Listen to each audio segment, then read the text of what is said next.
तथागत बुद्ध, बोधिसत्व परम पूज्य डॉक्टर बाबा साहब अम्बेडकर, बहुजन समाज में जन्मे सभी संतों गुरुओं को नमन करते हुए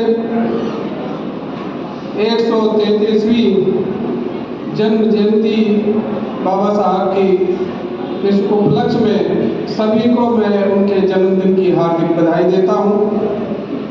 doctor B.R. Ambedkar educational society के तत्वाधान में यह आयोजित जन्म जयंती समारोह के चीफ गेस्ट आदरणीय डॉक्टर संजय भसीन साहब, इस संगठन के पदाधिकारी पूरनचंद जी, R.C.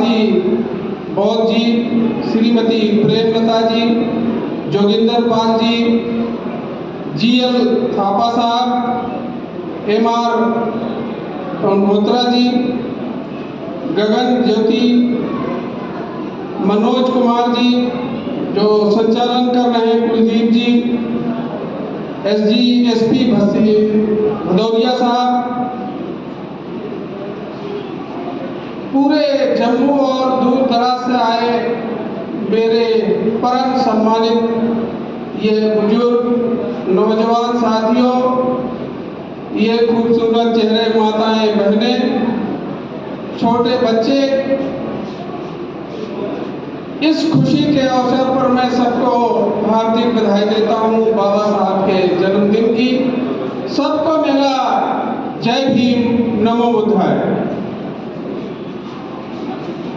आज का यह पर्व भारत ही नहीं पूरे दुनिया के तमाम देशों पे बाबा साहब की जन्म जयंती मनाई जा रही है। हम लोग महापुरुषों की जन्म जयंती क्यों मनाते हैं? कि हम उनसे प्रेरणा लेके उनके बताए रास्तों पे चल सके। हमारे बीच में बाबा साहब तो नहीं है।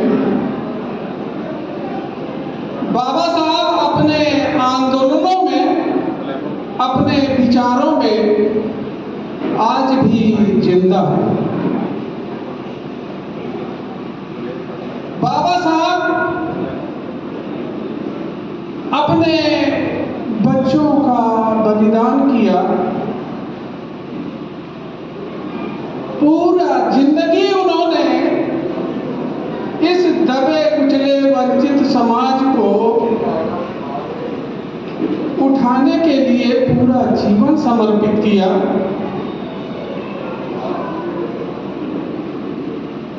उनका एग्जाम्पल वो हमारे लिए प्रेरणा स्रोत है।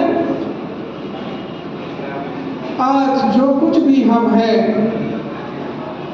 उनकी बदौलत है।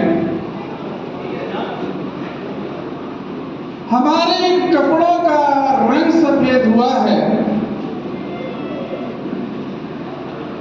ये बाबा साहब की बदौलत है। बाबा साहब के हम बड़े कर्जदार हैं, ऋणी हैं। बाबा साहब ने इस दबे कुचले समाज को उठाने के लिए दिन रात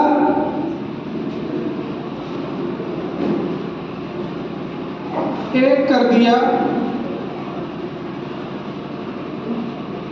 कुछ संदेश दिए हैं, कुछ उनके उपदेश हैं, कुछ उनकी विचारधाराएं हैं, सब लोग चर्चा कर रहे हैं। अब उससे हटकर मैं भी क्या बोलूं? बाबा साहब ने कहा था, जिस समाज में 10 बैरिस्टर, 20 डॉक्टर, 30 इंजीनियर हो जाएं, उस समाज का हर व्यक्ति भले पढ़ा लिखा ना हो, उस पर कोई उंगली नहीं उठा सकता। अभी तो 10 बैरिस्टर, 20 डॉक्टर, 30 इंजीनियर के बजाय 10 lakh barrister, 10 lakh doctor, 20 lakh engineer हो गए, फिर भी समाज पे उंगली उठ रही है। इस मंच के सहारे मैं एक बात कहना चाहता हूं, बाबा साहब की यह सोच गलत थी।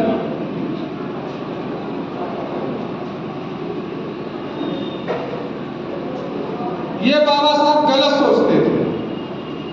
आप लोग सहमत हैं? नहीं? बाबा साहब कैसे गलत सोच सकते हैं?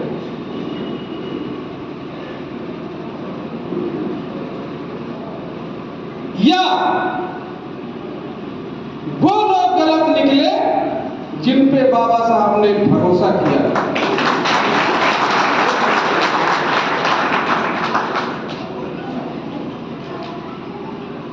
ये कपड़ों का रंग सफेद हुआ है, बाबा साहब ने यह उम्मीद नहीं की थी। आगरा में 1956 में बाबा साहब ने कहा था, मैंने सोचा था मेरे समाज के पढ़े लिखे लोग, यहां सब पढ़े लिखे लोग बैठे हैं, जम्मू में पहली बार आया हूं, क्षमा भी चाहता हूं ये बात बोलते हुए, कि मेरे समाज के पढ़े लिखे लोग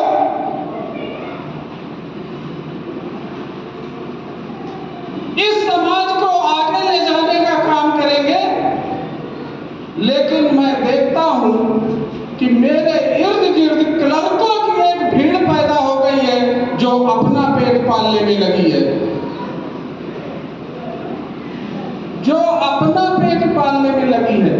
सब लोग जिक्र तो कर रहे हैं, जिम्मेदार कौन है?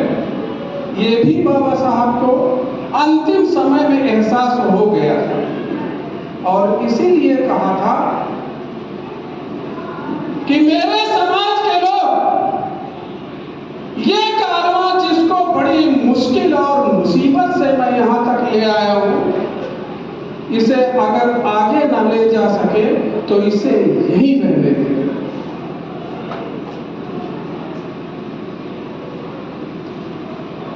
अगर बाबा साहब ने एजुकेशन की बात करी थी तो पीएचडी, डॉक्टर, इंजीनियर, सब बहुत बड़े इंजीनियर बन, बहुत बड़े बड़े एजुकेट हो गए लोग, और सब लोग अम्बेडकरवादी, बुद्धिस्ट, जाने क्या क्या। मैं आगरा में प्रोग्राम ले रहा था, कैडर ले रहा था, तो जब इंट्रोडक्शन पूछता था तो अपना नाम के साथ साथ अम्बेडकरवादी, अम्बेडकराइट वर्ड यूज करते थे।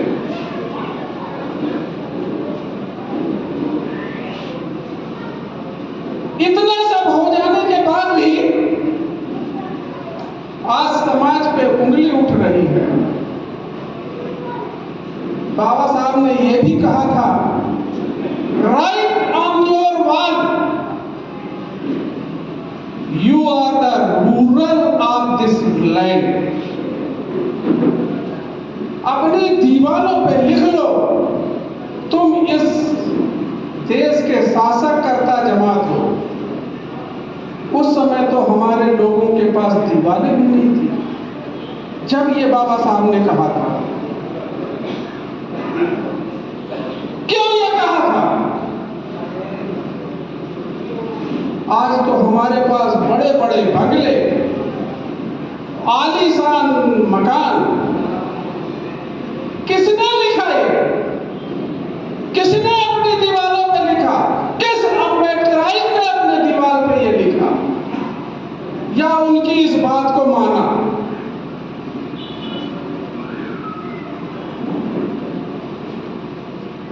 बाबा साहब ने यह भी कहा था, तुम अगर अपनी मुक्ति चाहते हो तो संसद के मंदिर पे कब्जा करो। ये वो मंदिर है, ये वो सत्ता, वो बंद ताले की चाबी है जिससे सारे दरवाजे खोले जा सकते हैं। बाबा साहब ने इस समाज की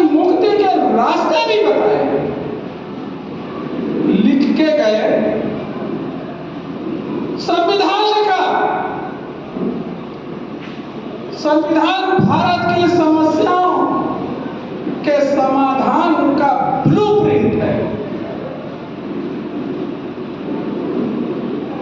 आर्थिक, सामाजिक, राजनीतिक, शैक्षणिक, जिस समस्या का जिक्र करो, हर एक का समाधान संविधान में है। कितने घरों में संविधान है, कितने घरों में बाबा साहब की विचारधारा को जिंदा रखा गया है।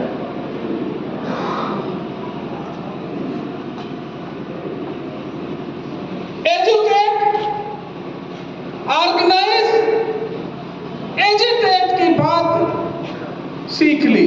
बाबा साहब ने ये हमें बताया था, और हम भी जब भी भाषण देने का मौका आता है, कहीं लिखने का मौका आता है, आपने नहीं लिखा लेकिन सब बैनर पे लिखा रहता है, बाबा साहब ने ये कहा है, एजुकेट, ऑर्गेनाइज, एजिटेट। इसका मतलब क्या होता है?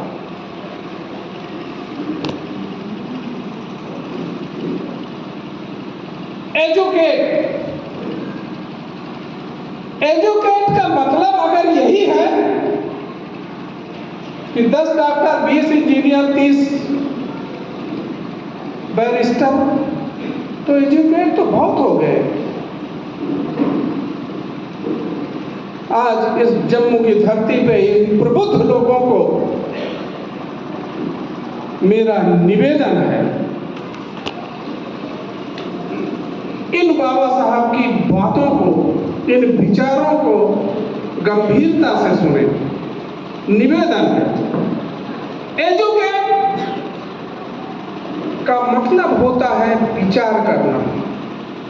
रिजल्ट हमें क्यों नहीं मिल पाया? बहुत सारे इंजीनियर, डॉक्टर और बैरिस्टर हो गए, रिजल्ट हमारे समाज पे उंगली क्यों उठ रही है? हमने बाबा साहब की एक भी बात नहीं मानी। एजुकेट, विचार करना, विचार करना सीखना, विचार करना सिखाना। थिंकिंग, हम विचार करते हैं।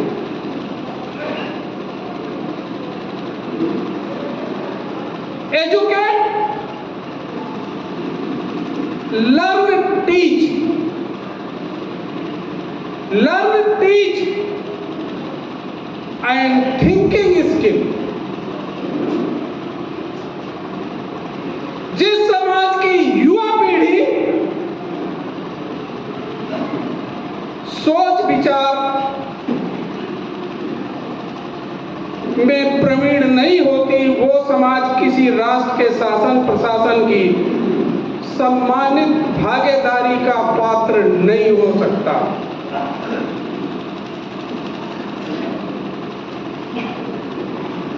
ये एक मैसेज देके जाना चाहता हूं साथियों। शिक्षा का अर्थ नॉलेज, ये बच्चे बैठे हुए हैं, knowledge power, knowledge is power. Baba Saheb के विषय में पढ़ो। बाबा साहब ने कहा था एजुकेट सेल्फ देन अदर्स। लोग दूसरों को सिखाने के लिए तैयार हैं। बाबा साहब ने ये संकल्प किया था, ये कहा था। खुद कितना जानते हैं? एजुकेट सेल्फ देन अदर, तो दूसरों को सिखाओ तो रिजल्ट आएगा। आपका आचरण लोगों को सिखाएगा क्या करना चाहिए, बाबा साहब को किन बातों को मानना चाहिए। एजुकेट सेल्फ देन अदर, ये बाबा साहब की शिक्षा है। नॉलेज, इंटेलिजेंट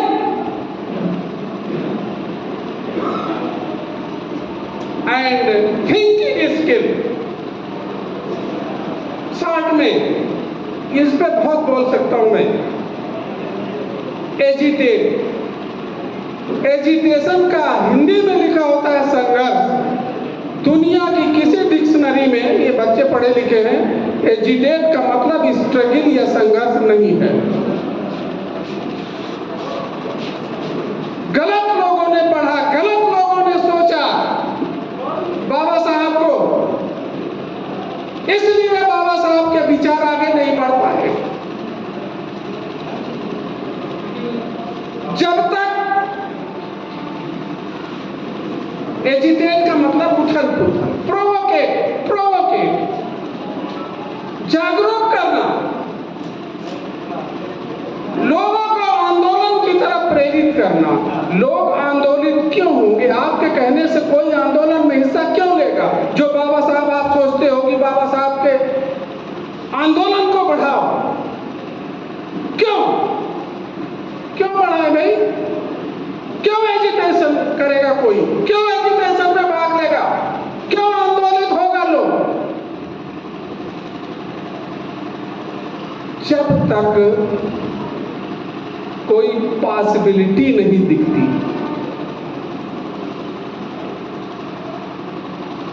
बाबा साहब ने तो पॉसिबिलिटी दिखाई, मुक्ति के रास्ते दिखाए, गुलामी की जंजीरों को तोड़ने के रास्ते दिखाए, संभावना दिखाई। हम बाबा साहब के विचारों को कौन सी पॉसिबिलिटी दिखाना चाह रहे हैं, इसलिए आंदोलन सफल नहीं हो रहे। हमने क्या पास संभावना, एजिटेशन का मतलब इसमें एक बड़ा भाव, बाबा साहब की हर बात में कोई न कोई विजन छुपा हुआ है, कोई न कोई उसका मूल मंत्र छिपा हुआ है, कोई गहरी बात छिपी हुई है। संघर्ष के लिए कोई तैयार नहीं होता जब तक पॉसिबिलिटी, संभावना नहीं बताई जाती। तो बाबा साहब के इस संदेश में पॉसिबिलिटी, संभावना का भाव छिपा हुआ है। तो एजिटेट का क्या मतलब हुआ? संभावना सीखो, पॉसिबिलिटी सीखो एंड पॉसिबिलिटी सिखाओ, लोगों को बताओ।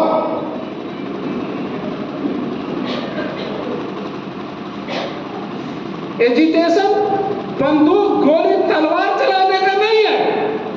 Right on your wall, you are the ruler of this land. Ruler बनने का संदेश है, रूलर बनने का एजिटेशन है। किसी तलवार जंग लड़ने की जरूरत नहीं है। इंटेलेक्चुअल विचारधारा की लड़ाई है, इंटेलेक्चुअल वॉर। मैं रेवोल्यूशन नहीं कहता, मैं इस मंच के माध्यम से एक नई बात लेके जा रहा हूं, इंटेलेक्चुअल वॉर। बाबा साहब का आंदोलन इंटेलेक्चुअल वॉर है, विचारों की लड़ाई है। अम्बेडकरवाद, मनुवाद को खत्म करने की लड़ाई है। विचारधारा के लिए किसी जंग की जरूरत नहीं है, नौकरी दांव पे लगाने की जरूरत नहीं है, कंडक्ट रूल प्रभावित नहीं होगा। विचारधारा, बाबा साहब की विचारधारा को बढ़ाने का आंदोलन, एजिटेशन, संभावना है, पॉसिबिलिटी है इस आंदोलन में। क्या पॉसिबिलिटी है?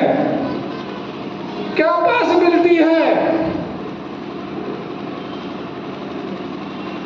अपनी जंजीरें तोड़ोगे, अपनी गुलामी की जंजीरें तोड़ोगे। कौन सी जंजीर है? मनुवाद, ब्राह्मणवाद। ये जो ब्राह्मणवाद की जंजीरें में जकड़े हुए लोग हैं, उनसे मुक्ति का आंदोलन है बाबा साहब का आंदोलन। इंटेलेक्चुअल वार। अगर जम्मू की इतनी बड़ी जनसभा, इतने इंटेलेक्चुअल लोग लग जाए, जम्मू नहीं पूरी दुनिया में एक आंदोलन खड़ा कर सकते हैं। ये जम्मू ही नहीं, ये इंटेलेक्चुअल वार सच्चाई के रास्ते पे लड़ी जाएगी। सच्चाई की संभावना, इंसानियत बनने की संभावना है, मानवता की संभावना है, प्यार और मोहब्बत की संभावना है, और सबसे बड़ी समता, स्वतंत्रता, बंधुता और न्याय की संभावना है। इस आंदोलन में ये विचारधारा बाबा साहब की स्वतंत्रता, समानता, बंधुता और न्याय की विचारधारा है, जिसमें इंसानियत की जीत होगी, जिसमें मानवता की जीत होगी। ऐसे महान नायकों के सपने को साकार करने की विचारधारा है। साथियों, तीसरा संदेश ऑर्गेनाइजेशन। मुझे बता देना, मैं बोलने संचालक महोदय, मैं रुकने वाला तो नहीं हूँ।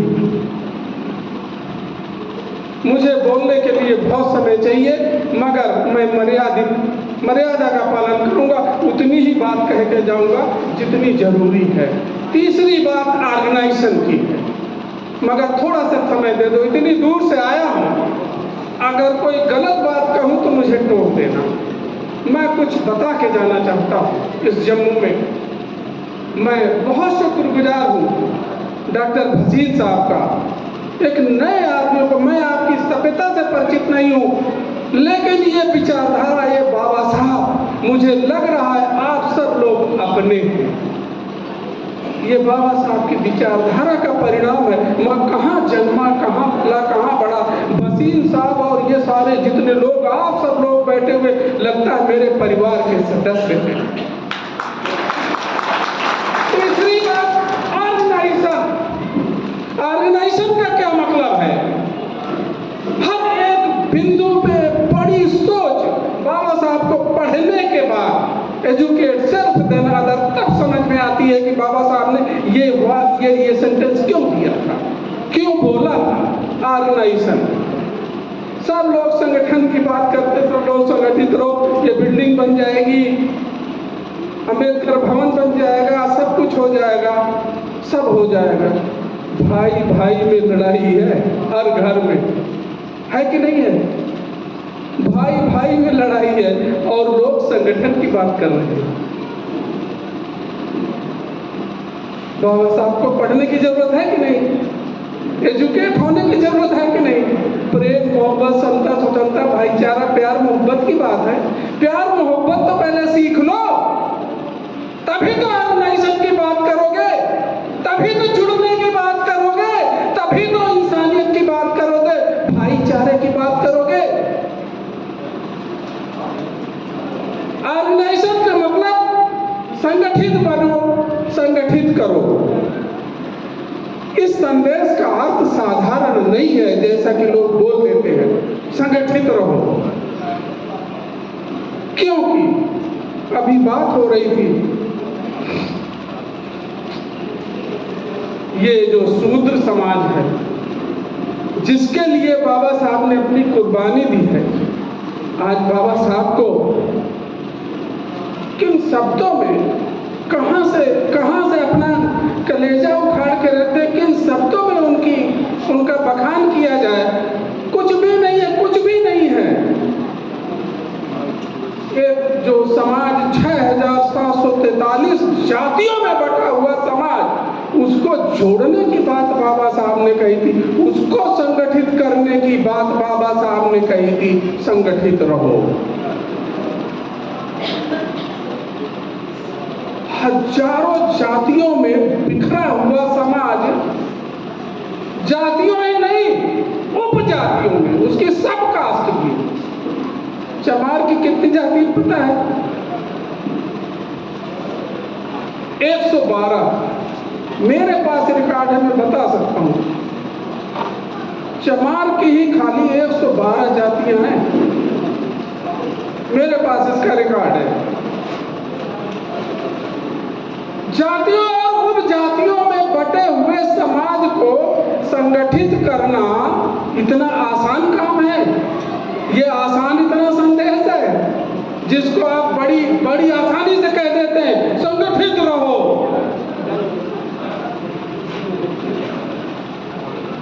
क्या मतलब है इसका? ये जातियों को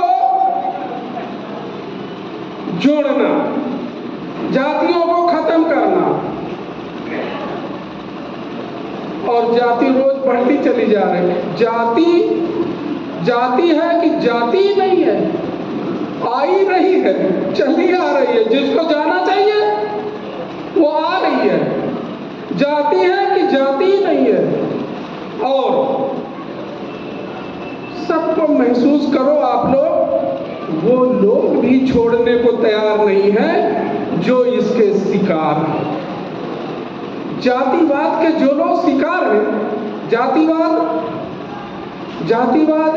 गुलामी है, दास्ता है। ये गुलामी खुद छोड़ने को तैयार नहीं है लोग, तो कैसे जाएगी?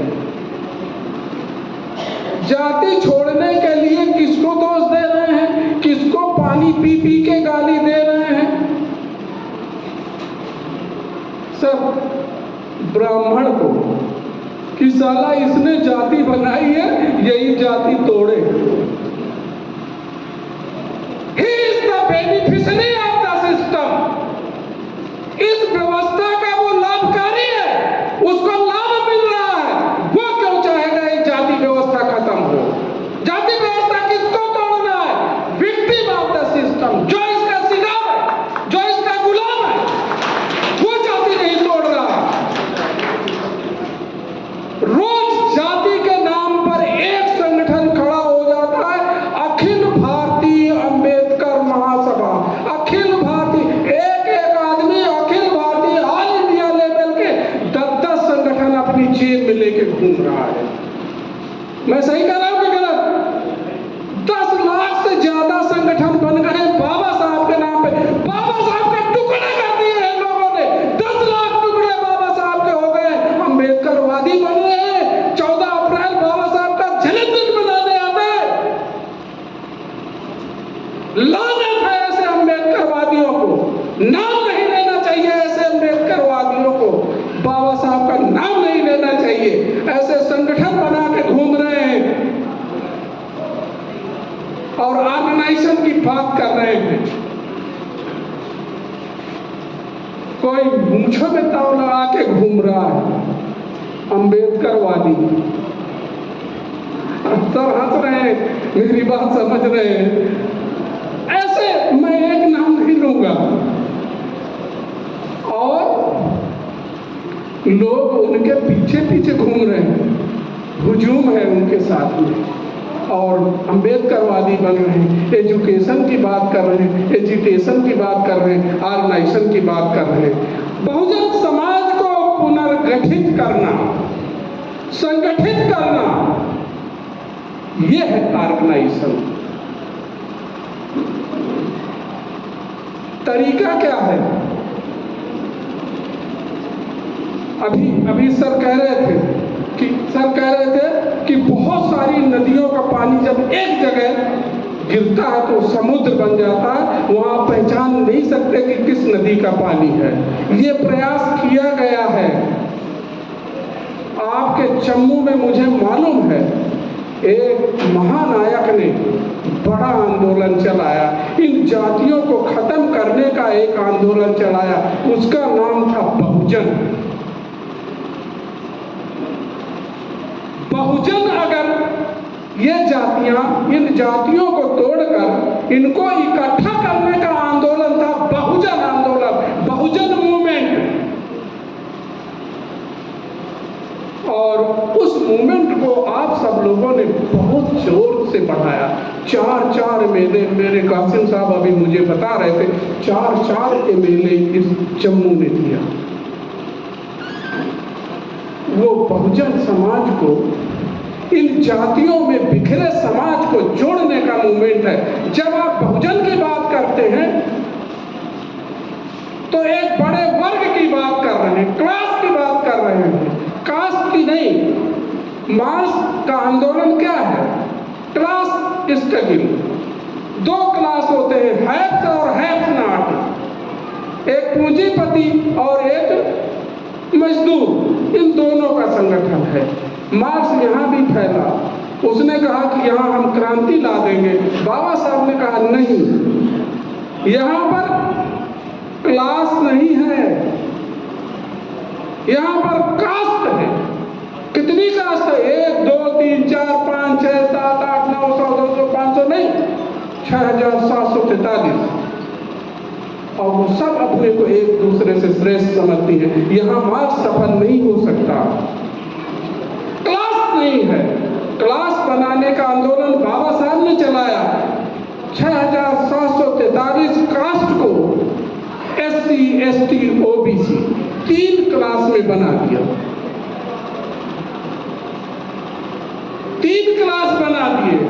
इन 3 क्लास को जोड़ने का काम काशीराम साहब ने किया, बहुजन बना दिया। क्लास बनाने का ये संघर्ष, क्लास स्ट्रगल था।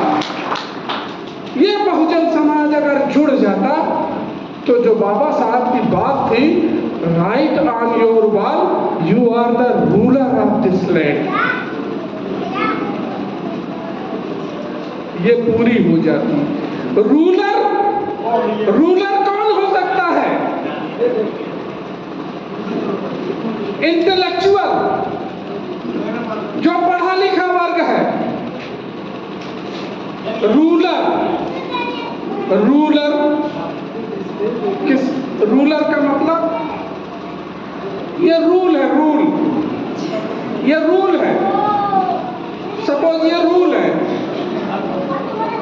इस रूल को पकड़ने वाला, इस रूल को अपने मुट्ठी में पकड़ने वाला कौन होता है? रूलर। ये रूल जिसके पास है वही तो रूलर होगा। ऑर्गेनाइजेशन की बात में मुद्दे से नहीं भटकूंगा, मैं राजनीति की बात करने नहीं आया, ऑर्गेनाइजेशन की बात कर रहा हूं। लोकतंत्र है, प्रजातंत्र है। बाबा साहब ने हर समस्या का समाधान दिया है। लोकतंत्र में रूलर कौन होता है? जिसके पास ज्यादा संख्या है। रूलर नहीं, ये तो जेब में रखो। जिसके पास ज्यादा संख्या है वो रूलर हो सकता है, ये लोकतंत्र कहता है। ये बाबा साहब ने लिख के दिया। ये समझ रहे थे कि किसी न किसी दिन मेरे बहुजन समाज के लोग जो संख्या में कितने हैं, 85%। मैंने आपसे सीखा है 85% लोग हैं वो रूलर हो सकते हैं। प्रजातंत्र यही कहता है क्या? अभी है क्या कि कौन से लोग रूलर हैं, कि वो कितने परसेंट है? 15%। ये बात सही है कि गलत है? सही है। ये बात सही है, गलत है?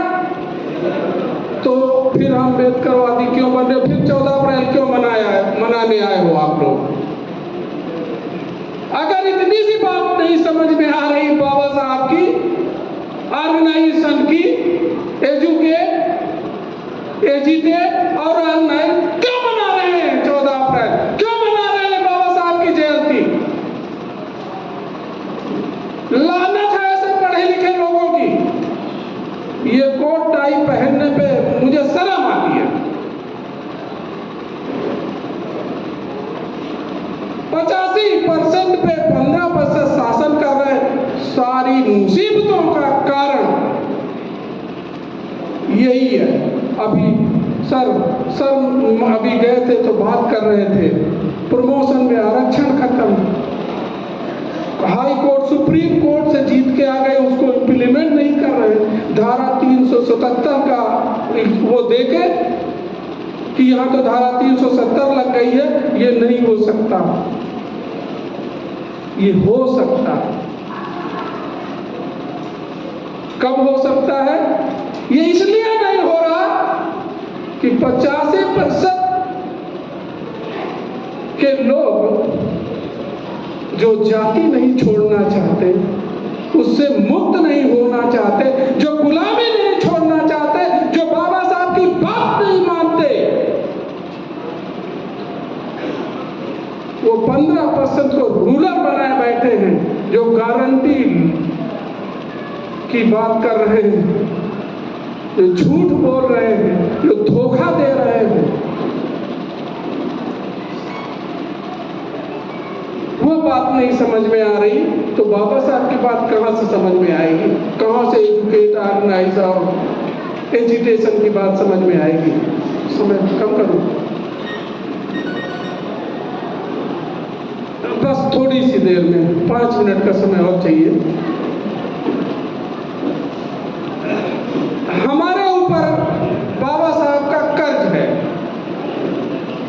कर्जदार हैं। बाबा साहब की बदौलत हम हैं। जो कुछ दिया बाबा साहब ने दिया, पढ़ाई लिखाई, नौकरी, घर, सब कुछ। कर्ज क्या है? कर्ज क्या है हम पे? इस पूरी महफिल में कोई मुझे बताएगा कि बाबा साहब का कर्जा कौन सा है हमारे ऊपर? हम क्यों कर्जदार हैं? क्या कर्जा है जो हमें चुकाना चाहिए? जी हाँ, पे बैक टू सोसाइटी। तो कर्ज क्या है? कर्ज पे बैक टू सोसाइटी तो कर्ज उतारने का तरीका है। सेक्रीफाइस, बाबा साहब का सेक्रीफाइस। तो हमारे ऊपर कर्जा क्या है? हमारे ऊपर कर्ज क्या है? जैसे लोन होता है, लोन, ये सब नोट करना, अपने गीत में बनाना। कर्ज क्या है? हमारे ऊपर कर्ज क्या है? 500 रुपये इनाम मेरी तरफ से जो बता देगा। 500 रुपये है, मैं कासिम साहब से उधार ले लूंगा। 500 रुपये इनाम। कर्ज क्या है? कर्ज क्या है हमारे ऊपर? बताओ बताओ, आप कुछ बताओ ना। आप तो पब्लिक को बताते हो क्या कर्ज है बाबा साहब का। बाबा साहब का कर्ज क्या है हम पे? हाँ बोलिए, आइए इधर आइए, आइए, आपको बोलने का मौका दूंगा। एक सेंटेंस में बताइएगा, जल्दी से बताइए, एक सेंटेंस जल्दी बताइए, और लोगों से भी पूछना है। बाबा साहब जी ने सबसे पहले सबको एक समानता के में लाने के लिए जो वोट का हक दिया था, वो हमारे पर कर्ज है। वो कर्जा है, वोट का कर्जा है। अब वोट का कर्जा तो बाबा साहब को हम कैसे चुकाएंगे? वोट का कर्जा हम बाबा साहब को कैसे चुकाएंगे? मेरे पास कोई अभी नहीं आ रहा, मैं ही बताता हूँ। बाबा साहब के पास कुछ भी नहीं था, पढ़ने के लिए कुछ भी नहीं था, और बाहर विदेश में पढ़ने गए थे, है ना? आपको पता है सयाजीराव गायकवाड़ ने उनको स्कॉलरशिप दी थी। आपको सबको पता है, ज़्यादा डिटेल में नहीं जाऊंगा। एक शर्त पे उनको स्कॉलरशिप मिली थी, जब आप आओगे तो या तो पूरी वापस करोगे या हमारे यहाँ नौकरी करोगे। ये बात थी ना, अर्थात कर्ज को उतारना पड़ेगा। ये बात सही है? सब बहनें हमारी जानती हैं। आप लोगों को पता है कि नहीं पता? मैं आप लोगों को इशारा कर रहा हूँ, आप सब लोगों को टारगेट बना रहा हूँ, आपको नहीं, इनको सबको बना रहा हूँ। बाबा साहब का कर्ज हम जितने लोग पढ़े हैं, अभी नई वाली पीढ़ी को छोड़ दीजिए, सबको स्कॉलरशिप मिली थी, फीस माफ थी। अगर ये नहीं होती कोई पढ़ पाता? कोई पढ़ पाता? बोलिए आप लोग, कोई पढ़ पाता? ये बाबा साहब का कर्जा है हमारे ऊपर। कितने लोगों ने ये कर्जा उतारा है, मैं इस पे आ। तो बाबा साहब की जयंती मनाने आए हो, कौन हकदार है? ये कर्जा लिए बैठे हैं, सब लोग कर्जा लिए बैठे हैं। किसी बैंक से आप लोन लो, कर्जा हो जाए तो आप चुप रह सकते हो? आपके घर की नीलामी हो जाएगी अगर कर्जा वापस नहीं करोगे। आप लोग कर्जा जो वापस कर रहे हो, हमने स्टेट बैंक से ऋण लिया और किस्तें दे रहे हैं बैंक ऑफ बड़ौदा में। मेरी बात को जरा समझना थोड़ा गौर से, मैं पॉइंट पे आ रहा हूँ। कर्ज तो है बाबा साहब का, कर्जदार हम बाबा साहब के हैं, और कर्जा कहाँ वापस कर रहे हैं? ऋण कहाँ वापस, जिनके हम कर्जदार ही नहीं हैं? ऋण कहाँ वापस कर रहे हैं? लोन कहाँ भर रहे हैं? आपके नजदीक में वैष्णो देवी है, आपके घरों में दुर्गा माता होगी, आपके यहाँ में भोले बाबा होंगे, आपके घरों में आदि आदि आदि आदि, और पर्ची की रसीदें भंडारा की और सत्संग की, ये रामास्वामी वाले की अभी बता रहे थे, रामास्वामी वाले के यहाँ सब चले गए, सब लोग गए। कर्जा तो वहाँ उतार रहे हैं ना, उनके बाप का कर्जा है, उनके बाप ने उनको बनाया है। हमारे बाप में जो कर्जा है, हम अपने बाप का कर्जा नहीं उतार रहे, अपने बाप को भूल गए, जोगनी औलाद।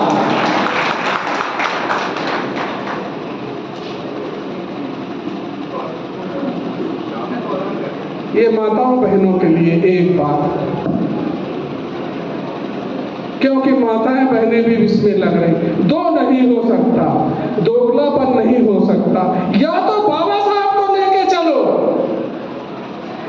मनुवाद और ब्राह्मणवाद के खिलाफ बाबा साहब ने अपना पूरा जीवन दिया, अपने बच्चे कुर्बान दिए, तब ये कपड़े पहने बैठे हो, तब ये हाल में आगे बैठे हो। दोनों बातें नहीं चलेगी। सबके घर में बाबा साहब की तो तस्वीर होगी, मगर और भी तस्वीरें होंगी, सबके घर में है, कुछ घर में नहीं, कुछ सब। माता जी कह रही हाँ है, सबके घर में। दो बातें नहीं चलेगी, दोहरा चरित्र नहीं चलेगा, दोगला चरित्र नहीं चलेगा। बाबा साहब को मानना है अपने विचारों में, अपने व्यवहार में। मायावती अपने आचरण और अपने व्यवहार में ब्राह्मणवाद और मनुवाद से पूर्णतः मुक्त है।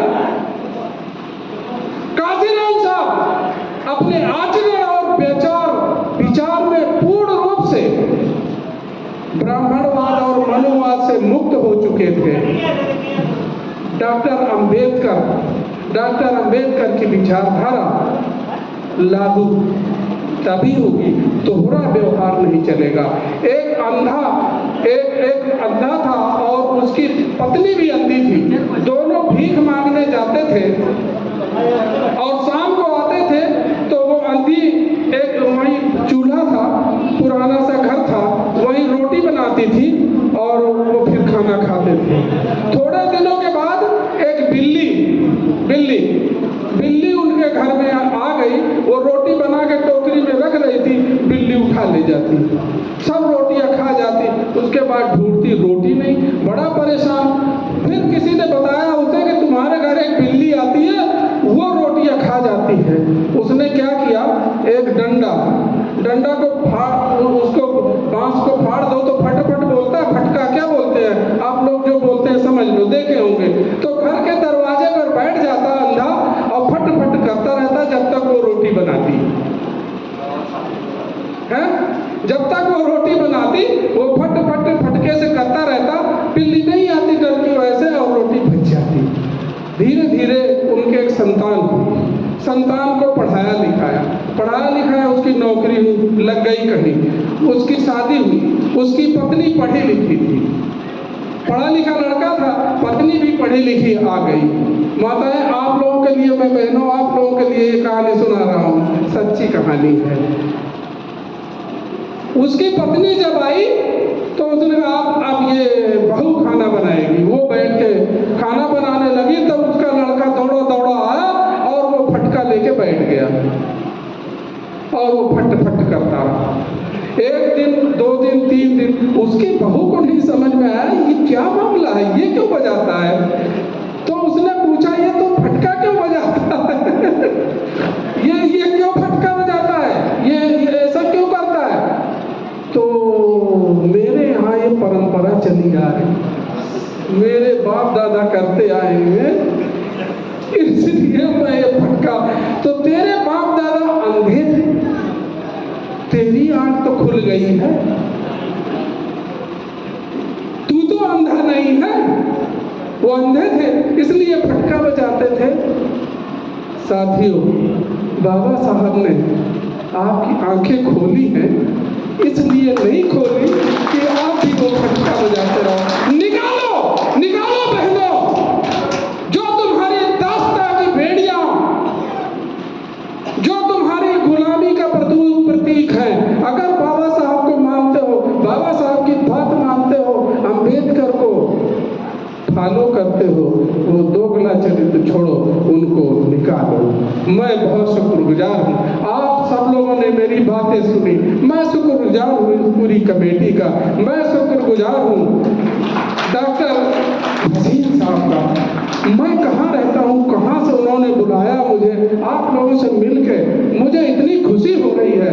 मैं एक अच्छा मैसेज लेके जाऊंगा। मैं बहुत सबका शुक्रगुजार, सबको जय भीम, नमो बुद्धाय, इस उम्मीद के साथ मंजिल मिले ना मिले मुझे इसका गम नहीं, मंजिल की जुस्तजू में मेरा कारवां तो है। धन्यवाद, जय भीम, नमो बुद्धाय। बहुत बहुत शुक्रिया। इन्होंने जितनी भी बातें कही हैं इसको भूलना नहीं है, घर पे लेके जाना है और सोच विचार करनी है और उस पर मंथन करना है कि